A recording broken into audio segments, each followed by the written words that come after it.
hot in here. Oh, by the cook stove, I'm sure it's 100 degrees.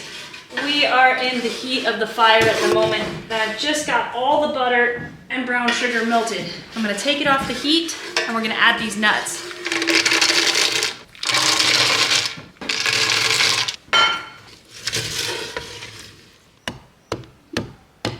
I'm sure there were 1 or 2 Southerners who tried to grow peanuts in Montana, but it would never work. Oh, but these are so good. And the smell in the cabin is incredible. However hot it may be, this was worth it.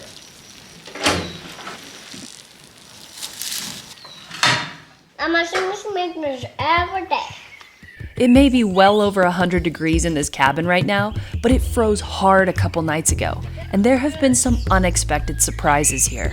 All right, welcome back to the cabin. Today we have raw peanuts that we're gonna roast in the wood-burning oven, and we had a certain invader come down the stovepipe and run amok in the cabin.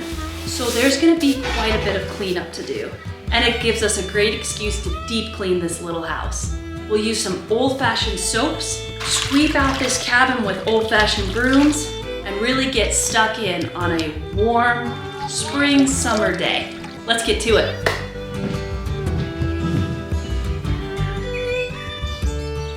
Young George and I came out here to water the 1800s homesteader garden that we just got done planting and to check on it after a night of really deep cold. Well, we arrived to a clanking and banging inside the cabin and to plants outside that had turned black.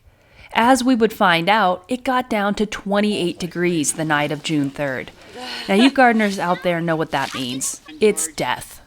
Luckily, our peas and beans were still tucked beneath the warm soil, just starting to germinate, but the squash starts that we had so lovingly babied and planted out got snapped hard enough to blacken all the way down to the ground. The potatoes got their leaves bitten by the cold, and I caught myself staring in confusion at the large marigolds we had planted out. They had been blackened, and then the deer must have come through and tasted them after that. They looked pretty war-torn. Time will tell if this is the end of them. But that wasn't the only unexpected news in the morning. As we were soaking in the attack on the garden, trying to water it back to some sort of health, we heard a clanking in the cabin. And it turns out a visitor had come down the stovepipe, pushed his way all around the inside of the cook stove, and upon finding the unlatched ash clean-out door, he flew out. He's pretty lucky this old stove had a door to freedom. He then proceeded to make himself at home all over this cabin. The wayward blackbird lived to tell the tale of his adventures, as George and I let him out to freedom. But the mess he left us is going to take more than a minute to tackle. I'm not cooking anything in this cabin before this job gets done. So before we can roast the Virginia peanuts, we need to scrub this house. And with warm weather here and a break in the wind, let's give it a proper deep clean. Drag out the rugs, the skins, the blankets, scrub the floors, and oil the worktops. This is all day sort of work, and we've got the whole family in on it.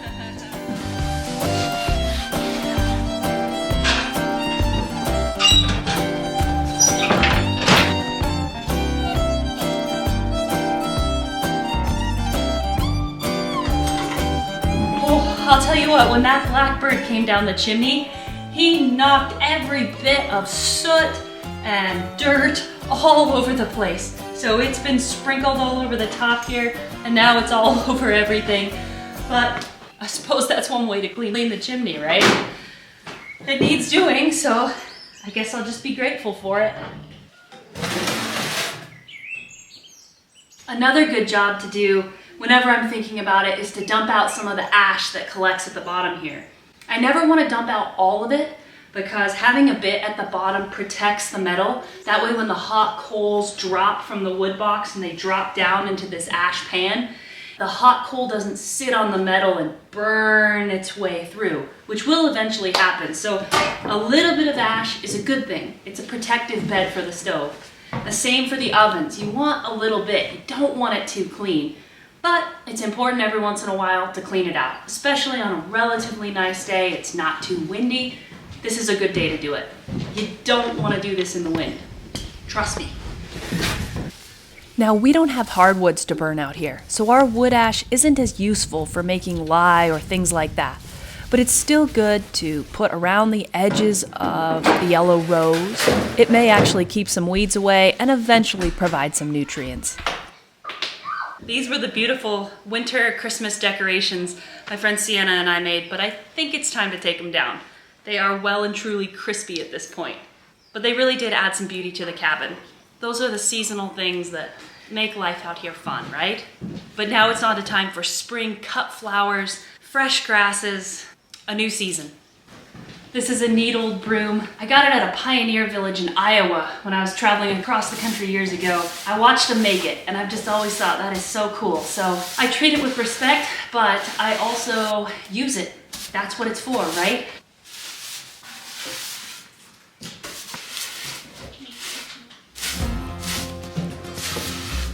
It's getting its workout today.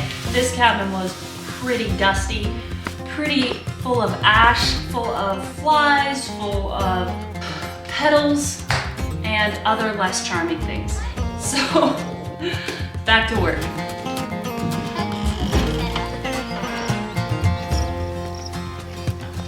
This thing's heavy.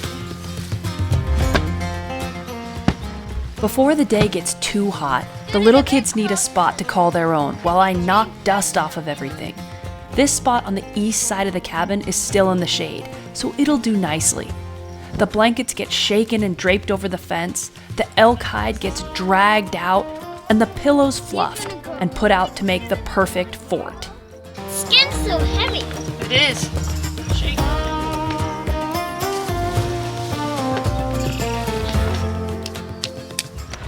This day is a marathon, not a sprint. And as the sun rises in the sky, this little fort will move from east to west, hiding from the heat of the day. Of course, there were no vacuums back in the homesteader days when this house was first built. And with it being off-grid today, we'll use the tools of old to get this old beauty clean. We've hauled in water and we'll pull it bucket by bucket from the rain barrel as needed. The goat hair duster is going to have to pull its weight today, along with some really old-school soaps. But for those to work, we've got to do one other thing.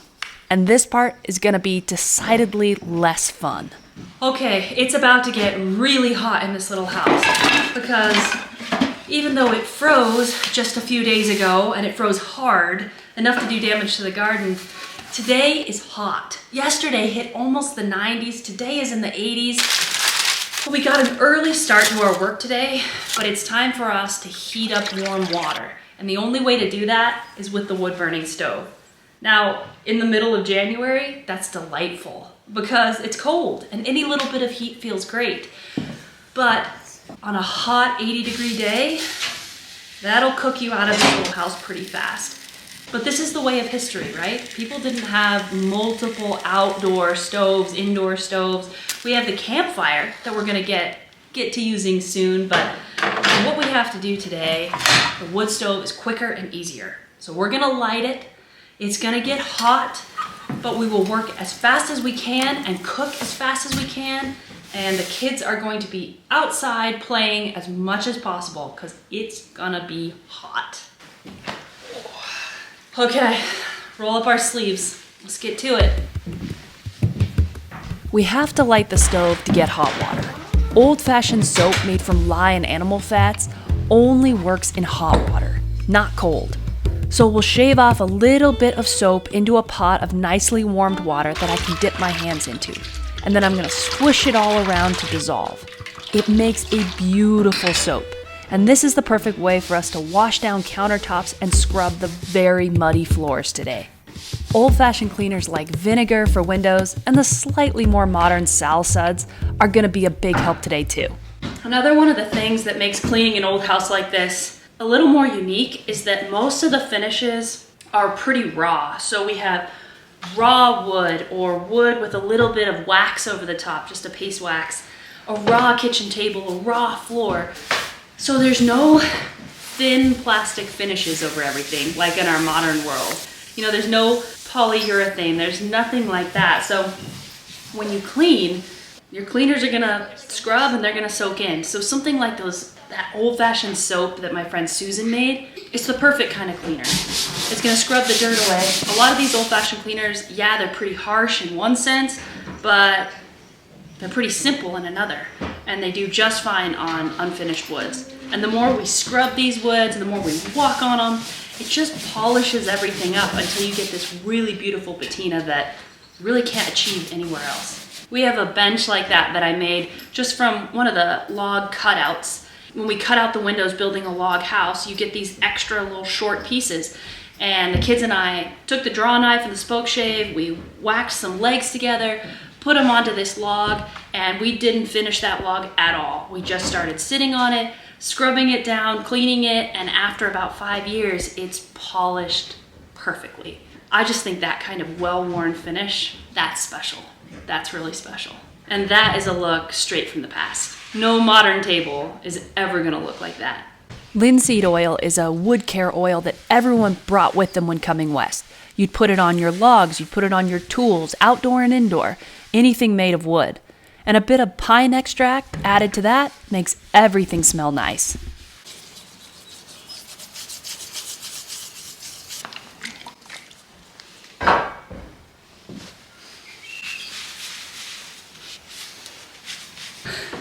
It's funny, I keep looking out the window as I'm sweeping and I see that elk hide hanging off the fence and I keep thinking it's an elk. It's just a massive creature. It's pretty special. That's part of the joy of moving things around when you clean, is you see them in a whole new light and you remember how special something like that is.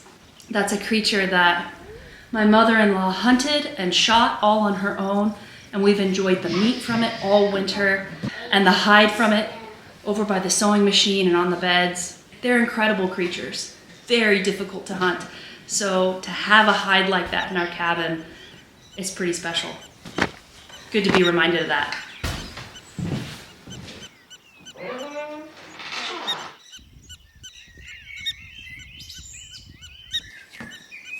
As the deep cleaning finishes up, the rugs go back and everything goes back in its place, that wood stove is steadily puffing on. It's giving us hot water and an even low temperature for the most exciting part of the day.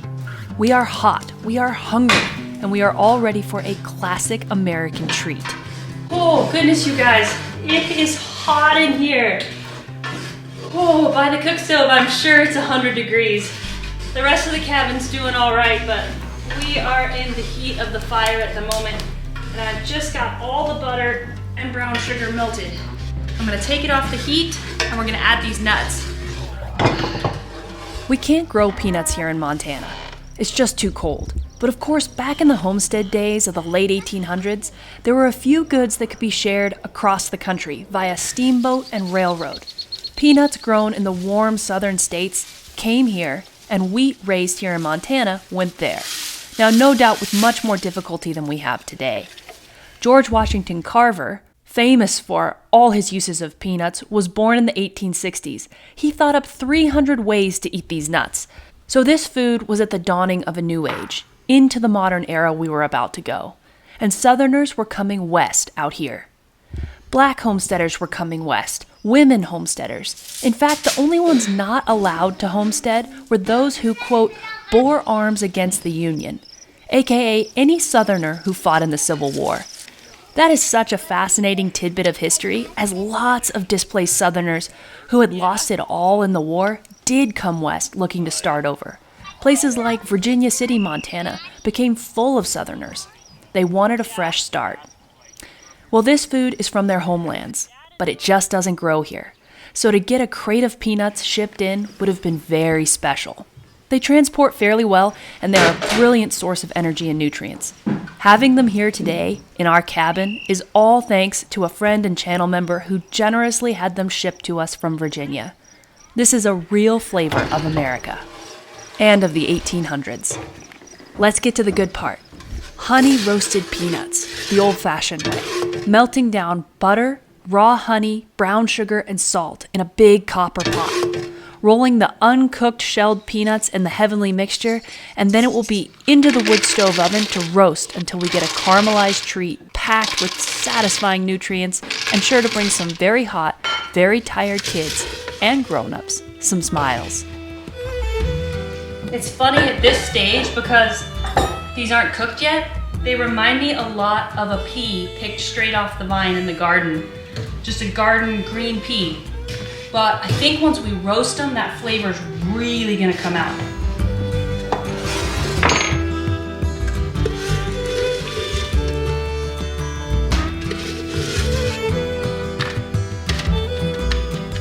Oh, okay. Oh, the peanuts are in the oven. I have 2 baking sheets full of them. And every 10 minutes I'm gonna go in and I'm gonna stir them up and I'm gonna flip them from the top of the oven to the bottom because the top of that oven is really hot. And I really only want a temperature of like 325 to 350. I don't want a scorching fire. So I gotta make sure that the peanuts at the bottom and the peanuts at the top get rotated. I think as long as I check on them and that sugar doesn't burn, we're gonna be in for a really good treat. But first I have to put more firewood on, as much as I really don't want to.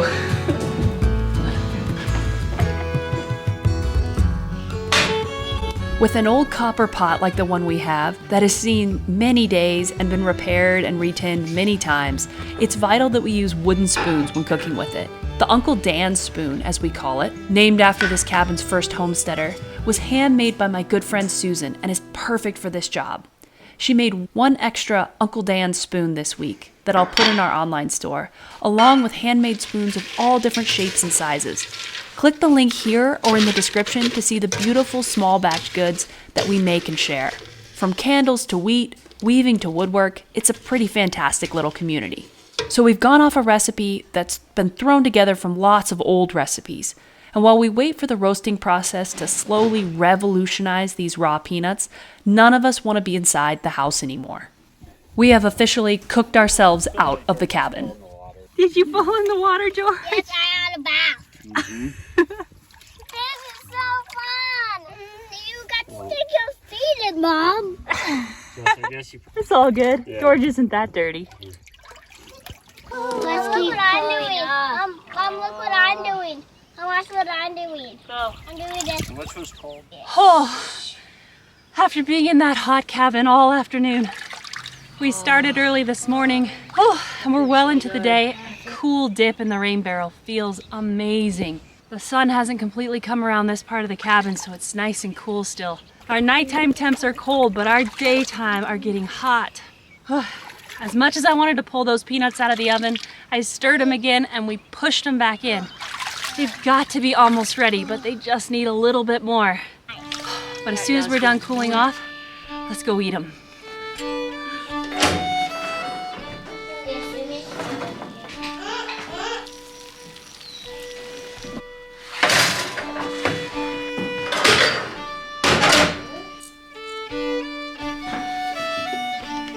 Stirred and back in one more time.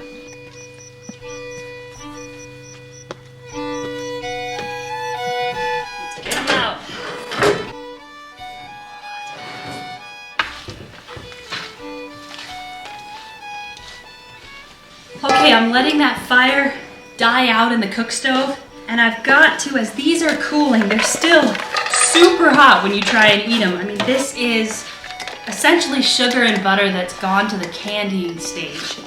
And these are as special and magnificent a treat as I bet anyone out here could ever have hoped for. Brown sugar, butter, salt, honey. Oh. And really good Virginia peanuts. This is a crop, obviously, we can't grow here. This is truly a Southerner's crop. I'm sure there were 1 or 2 Southerners who tried to grow peanuts in Montana, but it would never work. And as these cool and start to harden, I've got to make sure I'm continuing to mix and turn these, or else I'm going to get one giant lump of peanut brittle, I think. Oh, but these are so good. And the smell in the cabin is incredible. Just incredible. However hot it may be, this was worth it. Good? These are the best I've ever tasted. I love these. Yes. I love them. Good. Let's have everything. I can see why these make us thirsty. They're salty, they're sweet, and they're like tacky. They're really good. Well, good. I'm gonna make this every day. I almost wonder if I can cut these into bars. Yeah, like A really dense granola bar. Yeah, like you could let them dry and like harden up, and then you would cut them into like granola bars. Oh, okay, you guys. These turned out different from how I expected. I probably could have added double the amount of peanuts for the amount of butter and sugar that I have in this recipe. But wow, they are a really special treat. Something like this for Christmas or for a special occasion, you're gonna have raving fans. A big thank you to our friend Guy for sending these raw peanuts all the way from Wakefield, Virginia. I wasn't quite sure what to do with them at first, but this was the perfect thing to do with kids in the cabin on the start of a summer day. I think it's safe to say everybody has had a wonderful day, and these peanuts are a winner. I hope you guys get to try them, but if not, thanks for hanging out in the cabin today. This was a good day. Cheers, everybody. I wish you were actually my homestead wife instead of just my in-town wife. I'll have to pick out a better in-town wife next time. Yeah, pick out a Or towny